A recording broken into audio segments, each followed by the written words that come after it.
গ্রামগঞ্জের কৃষি সংবাদ। কৃষকেরা কিভাবে ধানের বীজ বুনতে আছে আপনাদেরকে দেখাইতে আছি।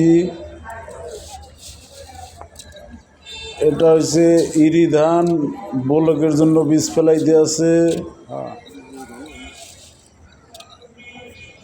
কত সুন্দর করে ফেলাইতে আছে আপনাদের দেখাইতেছি দর্শক।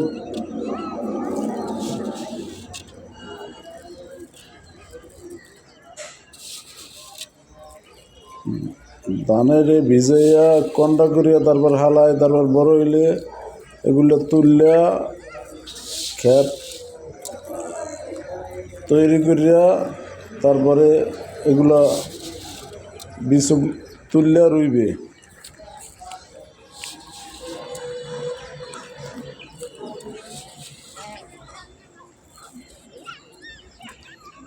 পশ্চিম লক্ষ্মীপুর থেকে এমডি সোহেল মের্দা, খবর 10 পিনা।